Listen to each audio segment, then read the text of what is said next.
selamat pagi Sir Adi dan teman-teman semua. Salam sejahtera. Perkenalkan, saya Faradila Ayudiasari dan partner saya Gary Giovanni. Dan kami merupakan kelompok 5 dari Marketing 23 Excellence, dan hari ini kami ingin mempresentasikan tentang Developing a Core Message into a Story Idea atau mengembangkan pesan inti menjadi ide cerita. Yang pertama adalah what is key message. Jadi key message ini merupakan hal esensial atau sebuah pesan yang ingin kita sampaikan kepada target audience mengenai produk dan jasa dari sebuah organisasi, perusahaan, ataupun brand yang kita miliki. Nah, dengan kita menggunakan key message ini, berarti kita sudah menggunakan sebuah langkah yang sangat penting, karena key message ini itu menjadi panduan kita dalam menyampaikan pesan kepada target audience kita. Selanjutnya ada 6 messaging strategies used in advertising. Yang pertama ada emotional, yaitu dengan menggunakan iklan yang memiliki nilai emosional yang akan ditonton oleh para audiens dan merasakan nilai emosionalnya kepada cita perusahaan maupun produknya. Lalu kedua ada promosi penjualan yang unik, yaitu dengan menggunakan kompetitor dan brainstorming sebagai konsep yang memiliki nilai emosional.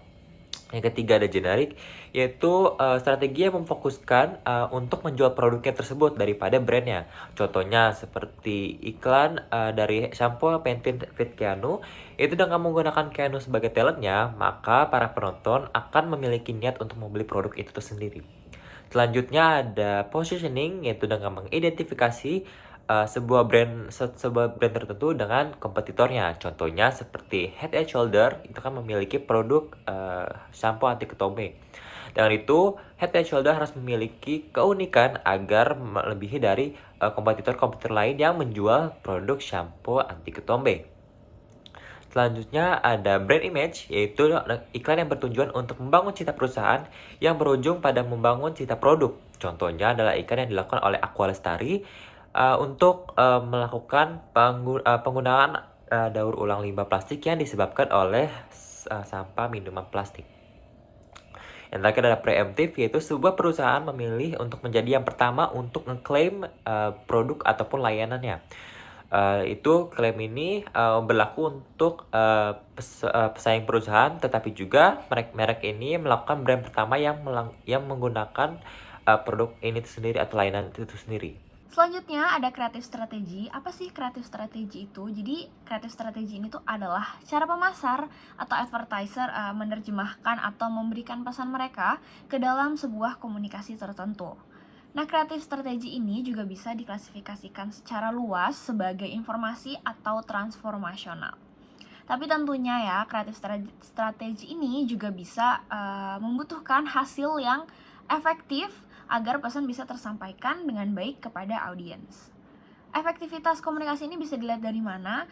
Tergantung pada seberapa baik pesan yang disampaikan pada konten yang udah dibuat. Jadi kalau misalkan komunikasinya ini nggak efektif atau kurang efektif, itu mungkin bisa jadi pesan yang disampaikan kurang tepat atau juga sudah tepat tetapi diartikan sebagai pesan yang kurang tepat oleh audiens kita. Selanjutnya ada informational appeals, yaitu informasi yang mengonsumsikan pemrosesan komunikasi yang sangat rasional kepada audiensnya ataupun konsumennya. Nah, hal ini mengelaborasikan produk dan jasa ataupun juga manfaatnya. Nah, contoh itu ada 4, yaitu seperti iklan solusi masalah, itu dengan Elif menawarkan pereda nyeri dan nyeri jangka panjang. Dan juga ada iklan demonstrasi produk, yaitu Thomson Water Seal dapat menahan hujan lebat, salju maupun panas. Yang ketiga ada iklan perbandingan produk atau ET, menawarkan 4G tersebesar di jaringan seluler.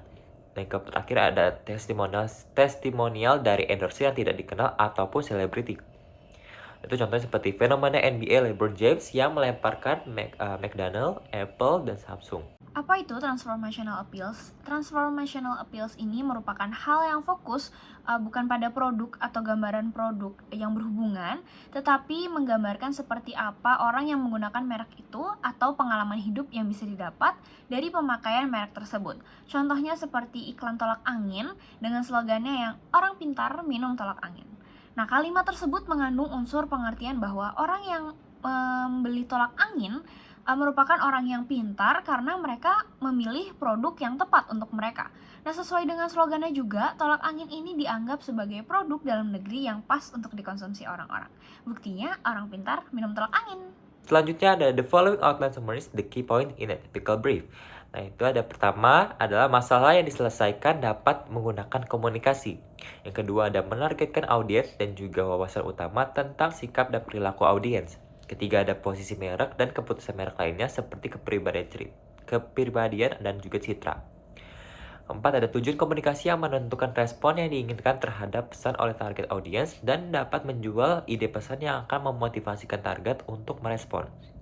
Kelima, ada mempertimbangkan media tentang di mana dan kapan pesan mereka harus disampaikan. Terakhir, ada arahan kreatif yang memberikan saran tentang cara merangsang respon konsumen yang diinginkan. Selanjutnya ada translating communication objective into message strategies.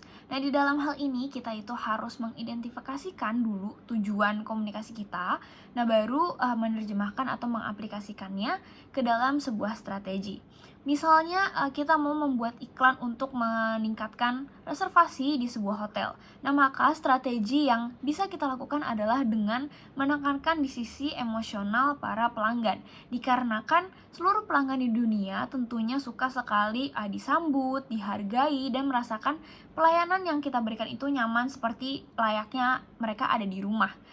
Dan maka daripada kita membuat iklan yang menunjukkan mewahnya kamar hotel, makanan yang enak, atau mewahnya kamar mandi, atau wanginya sebuah kamar gitu ya, lebih baik kita memberikan iklan yang menunjukkan seberapa baiknya servis dari hotel kita. Seperti contohnya selalu menyambut customer dengan senyuman, ramah, dan memanjakan customer selayaknya raja agar mereka bisa merasa nyaman dan juga merasa seperti berada di rumah sendiri. Selanjutnya adalah choose the strategic approach that may fit. Yang pertama adalah kita harus mengetahui nih apa pesan yang akan disampaikan kepada audiens. Dan dengan banyak cara yang sudah ada, kita juga harus mengetahui bagaimana perusahaan kita tuh dapat mengidentifikasikan pendekatan strategis yang mungkin berhasil. Yang pertama itu kita harus meninjau beberapa cara sederhana dan untuk mengekspresikan pendekatan strategis seperti head and hearts dan juga hard sell maupun soft sell. Yang kedua adalah kita dapat melihat model lain yang dapat lebih sedikit mendalami kompleksitas strategi pesan. Poin selanjutnya ada head to heart. Nah, di dalam poin ini memberitahukan bahwa dalam membuat sebuah iklan atau menyampaikan pesan biasanya terdiri dari kognitif dan juga afektif. Nah, agar pesan dari sebuah iklan ini bisa sampai dengan baik, maka ada juga poin yang namanya head to heart atau kepala dan hati dalam menyampaikan sebuah pesan. Nah, dalam kognitif sendiri, ini merupakan pesan yang bisa diterima oleh kepala kita atau bahasa lainnya logis atau masuk akal dalam pemikiran kita. Nah, afektif sendiri itu tertuju pada hati atau perasaan kita agar bisa menyentuh perasaan emosional kita. Jadi kalau kita nonton iklannya itu bisa merasakan suatu emosional tersendiri dari dalam diri kita. Nah, strategi ini dibuat untuk menginformasikan pikiran kita karena informasi tersebut sudah menyentuh emosi kita. Contohnya, iklan dari brand Ramayana tahun 2017 yang berjudul Bahagianya Adalah Bahagiaku. Nah, berdasarkan iklan tersebut menunjukkan bahwa kebahagiaan orang tua juga merupakan kebahagiaan dari seorang anak. Nah, mungkin dari iklan tersebut bisa menginformasikan atau membuat audiens merasa bahwa kita sebagai anak bisa membuat orang tua kita bahagia. Dengan kita bisa membuat orang tua kita bahagia, maka kita pun juga sendiri nih, diri sendiri kita juga bisa merasa bahagia. Namun tentunya di situ juga bisa kita lihat bahwa iklan tersebut tetap mengiklankan sebuah brand dari Ramayana. Selanjutnya ada hard sell dan soft sell. Nah, hard sell itu adalah pesan yang dirancang dan juga diberikan secara rasional untuk menyentuh pikiran dan dapat menciptakan respon berdasarkan logikanya. Nah, lebih singkatnya lagi adalah hard sell itu merupakan pendekatan kepada audiens untuk memberikan pesan secara langsung. Nah, contohnya seperti jika ada salesperson yang menawarkan sebuah promo atau sebuah produk kepada audiensnya, maka itu bisa disebutkan dengan sebagai pendekatan hard sell. Lalu, kedua ada soft sell, yaitu menggunakan perasaan, emosi, dan juga suasana hati untuk mendekatkan kepada audiens. Nah, lebih singkatnya lagi adalah soft sell itu adalah pendekatan kepada audiens yang menggunakan sifat-sifat ataupun kata-kata persuasif yang dapat menarik para audiens untuk membeli ataupun menggunakan jasa dari perusahaan atau merek yang menggunakan strategi tersebut. Contohnya jika ada endorser ataupun ada influencer yang mengupload foto makanan atau kepada media sosial dan menggunakan kalimat-kalimat persuasif, itu juga bisa disebut sebagai soft sell. Kenapa? Karena dengan mereka menggunakan kalimat persuasif itu dapat menarik para audiens, tapi tidak melakukan secara direct ataupun langsung menggunakan kalimat-kalimat yang menuju kepada audiens tersebut. Yang terakhir ada strategic formats. Nah, di sini kebanyakan dari pesan promosi mengkomunikasikan dua teknik dasar untuk bisa menyentuh pikiran dan hati para customer, yaitu ada lectures dan juga drama. Nah, dalam lecture sendiri atau pembelajaran itu biasanya diberikan secara verbal atau lisan atau juga bisa dalam bentuk demonstrasi visual.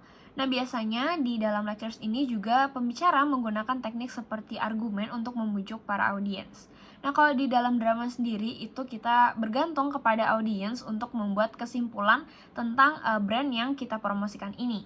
Nah, dengan menggunakan drama, pengiklan ini menceritakan kisah tentang produk yang kita iklankan. Nah, produknya ini juga harus memiliki karakter tersendiri yang bisa berbicara secara tidak langsung atau karakteristik yang kuat dari produk tersebut kepada audiens. Jadi audiens ini bisa menentukan sendiri kesimpulan tentang produk tersebut. Itu saja yang bisa kita sampaikan. Sekian dari kelompok kami. Mohon maaf apabila ada kesalahan dan terima kasih.